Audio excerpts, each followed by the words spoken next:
Welcome to the show, everybody. Good to see you, I guess. Hear you, Really? see you. Yeah. Hear you and Yeah. see you. But Good to we are be with back. you. Good to Mhm. be with you. I like that. Dana, you always have a way to segue To me. I appreciate that. frame it in there. Yeah. Yeah. Together we make barely one brain. This is so true. Yeah, if I'm making hand gestures and you see my hand wrapped up again, I'm fine. I just Yes. had the pin taken out. It went really well. We were joking before that we went on the air that when the anesthesiologist gave me my little sedative, I said, "Oh, this is the best part," and then we were sort of laughing Best about part. that. Yeah, Best part, because for me, no. the relief that I experienced with an epidural, Oh my God. I can't even.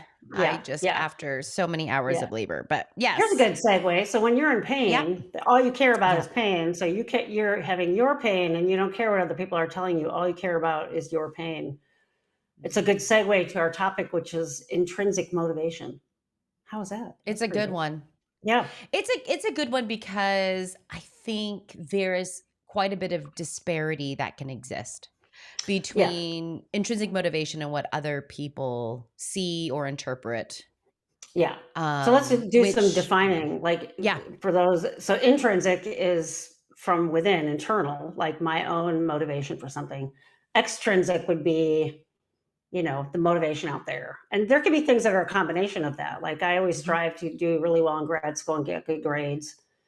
The extrinsic motivation was that they gave letter grades, right? You could say that, and you want to do well. You don't want to fail out of school.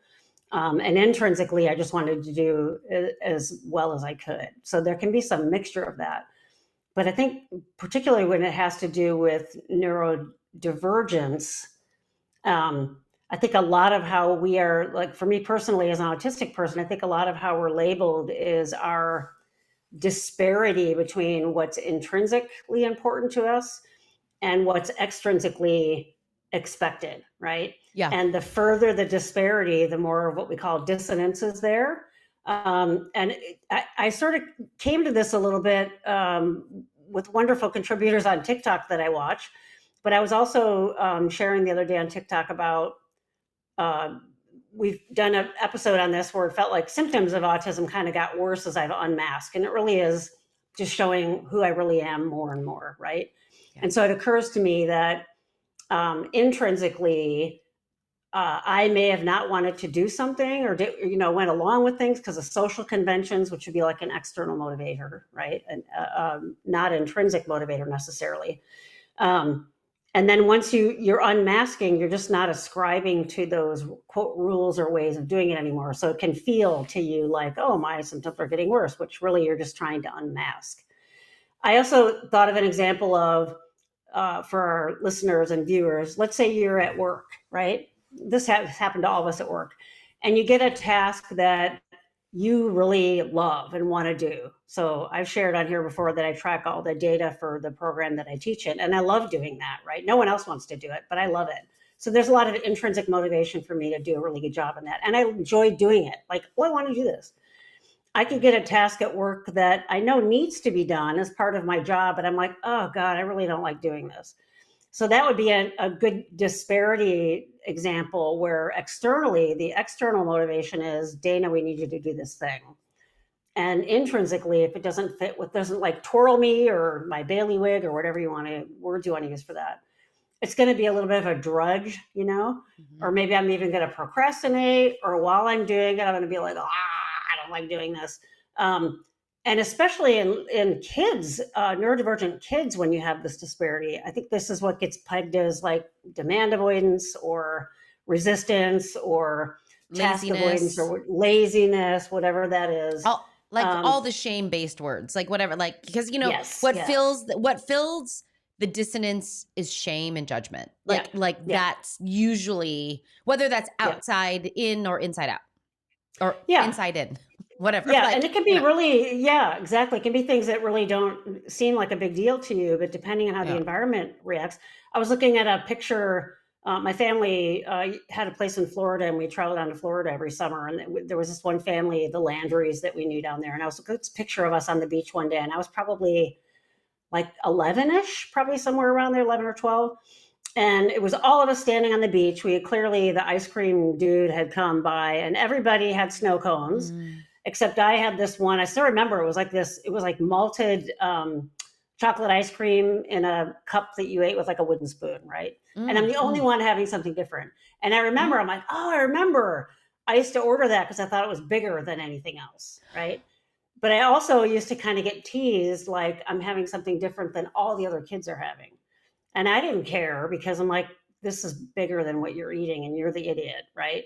But there was like this sort of disparity between the social convention and what was really what I wanted, right? So it can be even something that seems to be innocuous like that, but if you're kind of getting bullied or teased about it, it can really have you start to question aspects of self, and then we get into that early masking and the shame words and things like that, where you Yep. start to lose track of what really is your intrinsic motivation, what really does twirl you, right? Yeah. And the idea of when you chronically mask for so long Mm-hmm. Mm-hmm. and you kind of lose yourself. Yeah, exactly. Like, Yeah. who am I? What do I want? I've never been Yep. even able to ask myself, Right. what do you Exactly. want?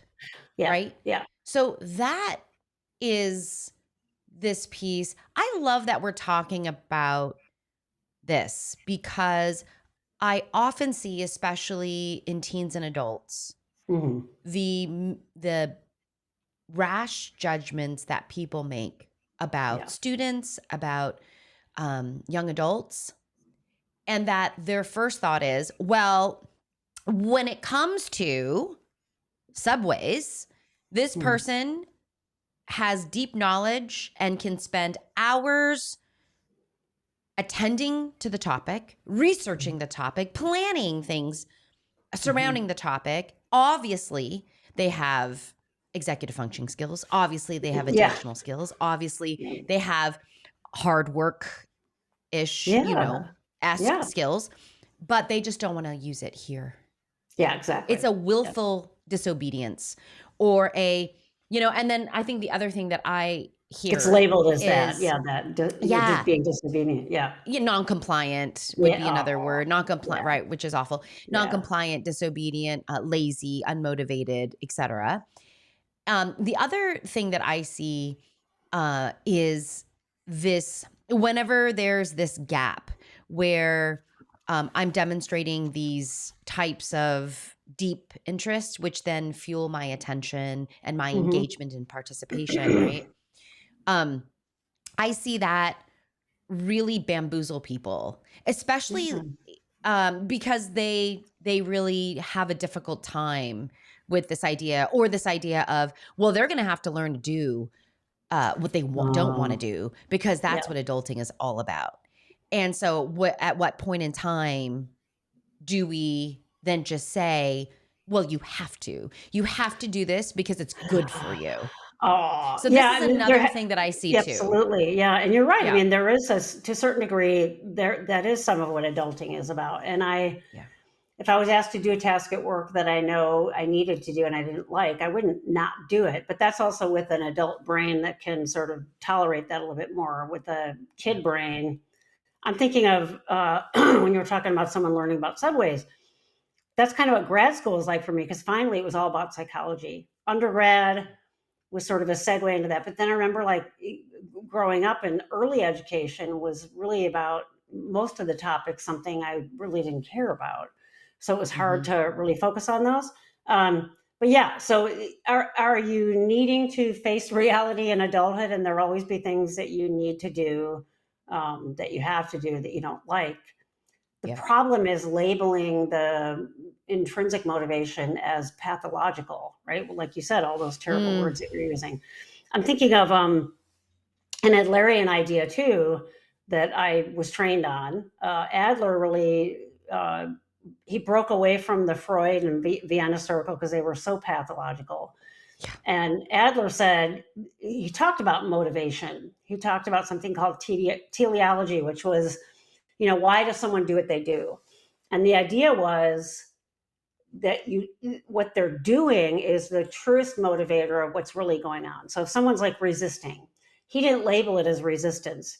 He labeled it as the therapist's agenda must not be matching the client's agenda. So Yep. trust what they're doing and not what they're saying. So like, why are they digging in their heels, or whatever word you want to use that's less pathologizing? Mm, There's a reason for it. And that, he thought, was where the real meat lied, which is true. Like, well, tell me why you don't want to do this thing versus, well, you have to, that's what adulthood is about, and you have to do this thing. And you're going to learn more about that person by asking them, why don't you want to do this thing? Right? They might yes. say, it's hard, or they might say, I'm not interested in it, or I don't care about it. Now you have some efficacy and decisions to make, which is, and validation, which is like, I know algebra tables are terrible. No one wants to learn them. You're right, they're hard, especially if you're not interested in it. But if you want to continue in school, this is sort of this necessary evil. If people would have framed that to me as a kid, rather than you're lazy or you're dumb or you're Yep. not turning in your homework, that would have made a Yep. huge difference, right? Yep. Yep. Yeah. I love that. Dana, say that word again. When the agenda of the therapist doesn't match the client, it's called what? He talked about, Adler talked about something called teleology, which is that all behavior has a purpose. It's doing something. It just may be that the purpose is hidden, was his idea. It wasn't this pathology like Freud said, where, oh, it's an Oedipal conflict, or you're engaging Yeah. in resistance because you don't want the therapist to know what's going on with you. He would say, why is their behavior making sense? What purpose is it serving, right? It's like addiction, right? Why is someone drinking so much alcohol that they're an alcoholic? They know that it's difficult, it makes their life difficult, and they know they feel terrible. Why would someone become an alcoholic? Probably because they can't cope with whatever, or their life is terrible, or they found that as a coping strategy to manage anxiety and it works, at least temporarily, or you wouldn't be Yep. doing it. I wouldn't Yep. sit here and hit my head with a hammer if all it did was give me brain damage. If it gave Yeah. me brain damage and made me feel better in the moment, then I might do it. Right. So his idea is no human behavior is just counter to, you know, um, what humans would do. There's always a nugget in there that is about what is the goal of this behavior and why would they be doing this. So if a kid is saying, we've talked about demand avoidance, it's really about lack of efficacy and feeling like they can't control anything, and they can Yeah. control by digging in their heels.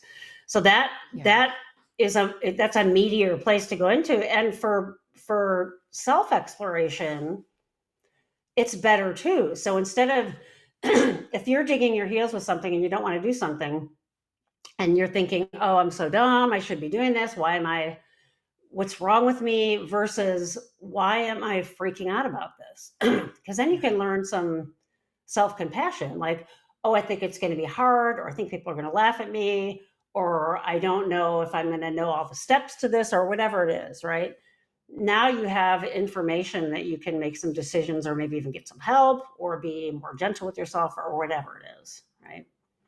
My wife and I will joke all the time. Like last week, I said, last Monday, and I eat really healthy, but last Monday, I can't even remember what was going on.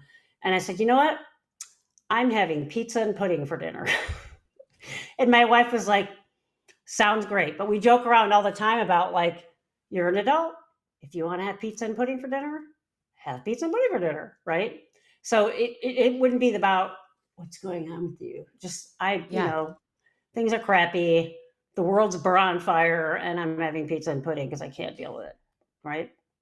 The theme and the thread that I'm hearing, just in our conversation and what's tugging at me is Mm-hmm. the idea that is the presumption of competence, Yeah. Yeah. and this is a theme and an assumption, especially that gets lost in our non-speakers. Big Um, time. or those of us that need a higher level of support for whatever Mm-hmm. reason, right? Yeah. It's like we don't believe that they're competent, meaning that they're capable able and want to be Right. the main stakeholder in their life, right? Yeah. Yeah. Yeah. And so to be able to do that, I love that, we'll just call it pizza and pudding. That's what we're going to call it. We'll call this episode pizza and pudding.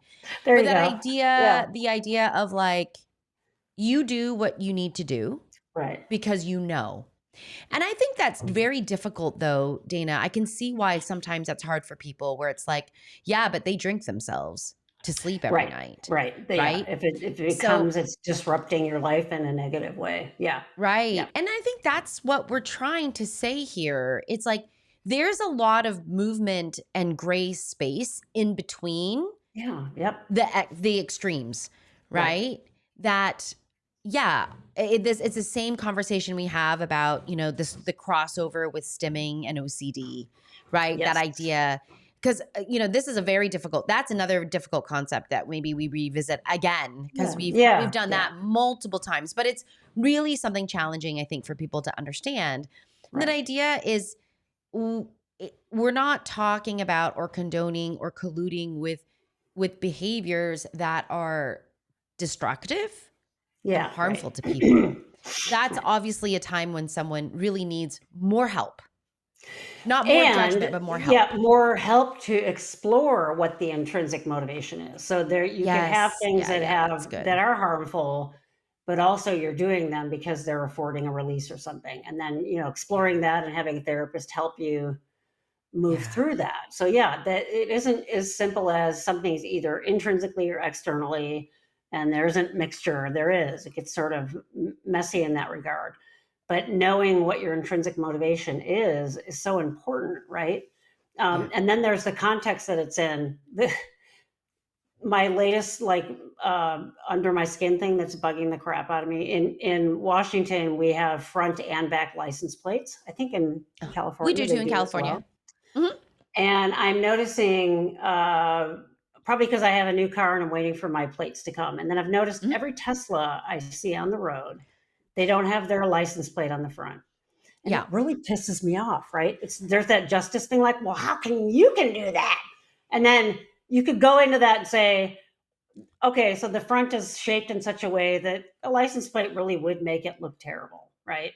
And I know Tesla ownership is a lot about the aesthetic and all that kind of stuff. So I kind of understand on one level why they're not putting their front license plate on.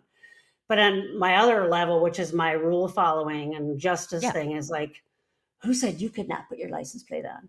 So it's a really good example of how even internally and external motivation can be can combine with other aspects of neurodivergence like Yeah. justice and what's fair and Fairness, fairness the and that kind of principle of stuff. Yeah, fairness. exactly, yeah, so it can Well, get and Dana, complicated. let me just say, you are able to put, you know, front license plate adapters onto cars, even Teslas, that don't damage the Tesla. So that's just the law. We're just going to say it's Yeah, just the and then I law. think they must get tickets, but if they're paying that much for a car, they probably just pay the ticket. They don't care. Yeah, I go down Yeah. this. Then you're like, there you go. Yeah, There yeah. goes your beautiful mind. But Yeah. for me, intrinsic motivation is a lot about following Hmm. sort of societal rules. That's a big part of who I am internally. So it does Yeah. come up against that quite a bit, so that some of these things Yeah. can kind of bleed into each other. And what's really important is there's no right or wrong in these things. It just if it's your thing. I had a mentor of mine that used to say, if you feel something for more than 3 seconds, it's yours. Meaning it's not about an empathy reaction for somebody else. It's not about you sort of yoking with them. It's your feeling. So even an empathetic reaction, if you have it for more than 3 seconds, there's something in you that is evoked. And I love that, Mm. right? So it Mm. really is, you can't just say, oh, well, they were crying, so I cried. Well, did you cry for more than 3 seconds? Because there must be something in there that it hit. And that's what Yeah. this sort of reminds me of too, is how do you know that about yourself. So if you're having strong reactions to things or you're just paying attention, it'll give you more of a sense of what your intrinsic motivation is, especially if you're trying to unmask and you've been heavily masked for most of your life. It's a hard process. It's not just an Yeah. overnight, oh, this is great. Now I'm unmasked. It's tough. Yeah. And there are many people who it's not safe to unmask, that their Yeah. environments, their immediate environments are not safe. They cannot Yeah. unmask in those environments. And so this complicates things even more, right? Exactly. And Yeah. that's Yeah. not necessarily neurodivergence, right? That could be DV, that could be Sure. there could be Sure. lots of things there. Yeah. But this idea, though, is an extension of thematically, again, what we talk about a lot, which is the ability to sit with and understand or build your self-knowledge. Yeah. How do you Yeah. work? How do you thrive? Yeah. What makes you tick? What doesn't? These Yeah. are the Yeah. things. And to be audacious in owning those things Right. and Yeah. Yeah. advocating for them in Mhm. ways that really serve you in a healthy Right. way, right? Yeah. And so it's not so easy. It's not just intrinsic or that's exactly what you've been saying, right, Dana? It's not just Yeah. intrinsic or extrinsic motivation.